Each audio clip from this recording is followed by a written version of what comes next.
মানবতাবিরোধী অপরাধের ঘটনায় আগামী 13ই নভেম্বর সাবেক প্রধানমন্ত্রী শেখ হাসিনা সহ 3 জনের বিরুদ্ধে দায়ের করা মামলার রায় ঘোষণার সম্ভাব্য তারিখ থাকায় ওই দিন সর্বোচ্চ শক্তি নিয়ে মাঠে থাকার ঘোষণা দিয়েছে আওয়ামী লীগ। আর তাদের মোকাবিলা করার জন্য ব্যাপক প্রস্তুতিও নিয়েছে পুলিশ। তাই পরিস্থিতি নিয়ন্ত্রণে বিশেষ অভিযান চালিয়ে এরই মধ্যে কয়েকশো লোককে গ্রেপ্তার করা হয়েছে। পুলিশ সদর দপ্তর থেকে ঢাকা মহানগর পুলিশের 50টি থানার ওসিকে এজন্য নির্দেশও দেওয়া হয়েছে। এই নির্দেশ পেয়েই ডিএমপির সব থানা পুলিশ সহ 7,000 পুলিশ সদস্য সড়কে মহড়া দিয়েছে।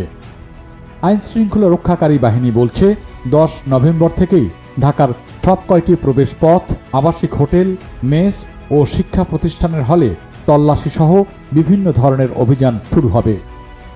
পুলিশের কর্মকর্তারা আরও জানিয়েছেন 13 নভেম্বর কেন্দ্র করে আওয়ামী লীগ ব্যাপকভাবে তাণ্ডব চালানোর পরিকল্পনা নিয়েছে। সেই খবর আছে আইন শৃঙ্খলা রক্ষাকারী বাহিনীর কাছে, আর সেগুলো প্রতিহত করতে সদর দপ্তরের কড়া নির্দেশনা রয়েছে। সে অনুযায়ী পুলিশকে সর্বোচ্চ সতর্ক অবস্থানে থাকতে বলা হয়েছে।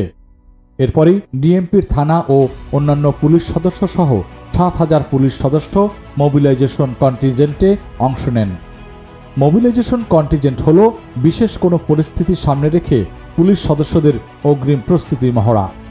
এই মহড়ায় পুলিশ সদস্যদের বিশেষ পরিস্থিতি মোকাবিলায় অগ্রিম প্রস্তুত রাখা হয়। থানা ও অন্যান্য পুলিশ স্থাপনার পরিবহন, প্রয়োজনীয় বল প্রয়োগের জন্য টিম প্রস্তুত ও এলাকা নির্ধারণ করে রাখা হয়। সম্ভাব্য আক্রান্ত হওয়ার স্থান, স্থাপনা ঘিরে পুলিশের দলগুলো প্রস্তুত রাখা হয় যেন ঘটনা ঘটার আগেই বা সঙ্গে সঙ্গে সেগুলো মোকাবিলা করা যায়। এরই মধ্যে রাজধানীর ধানমন্ডি 27 নম্বর থেকে 7 মসজিদ সড়কে ব্যাপক প্রস্তুতি নিয়ে কয়েকশো পুলিশ সদস্যকে টহল ও অবস্থান নিতে দেখা গেছে। এছাড়া ধানমন্ডি 15 নম্বর বাস স্ট্যান্ড, গ্যান্ডারিয়া, তেজগাঁও এবং মোহাম্মদপুর এলাকাতেও একই চিত্র দেখা গেছে। ডিএমপির মিডিয়া অ্যান্ড পাবলিক রিলেশনস বিভাগের উপকমিশনার মোহাম্মদ তালিবুর রহমান জানিয়েছেন, 13ই নভেম্বর আমরা সতর্ক অবস্থানে আছি। মোবিলাইজেশন কন্টিনজেন্ট আমাদের থানাগুলোর নিয়মিত কার্যক্রমের অংশ।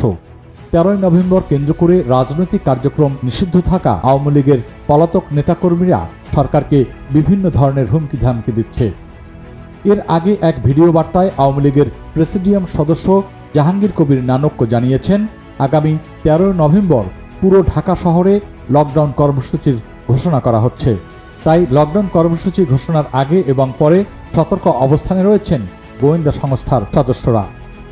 সম্প্রতি এক বিশেষ গোয়েন্দা সংস্থার প্রতিবেদনে বলা হয়েছে, নৈরাজ্য মোকাবিলায় আইন শৃঙ্খলা রক্ষাকারী বাহিনীকে আগাম বার্তা দেওয়া হয়েছে, এমন খবর গণমাধ্যমে প্রকাশিত হয়েছে। সেই সঙ্গে বিশৃঙ্খলাকারীদের বিরুদ্ধে শক্ত অবস্থানে থাকার নির্দেশনা দিয়েছে পুলিশ সদর দপ্তর ও স্বরাষ্ট্র মন্ত্রণালয়।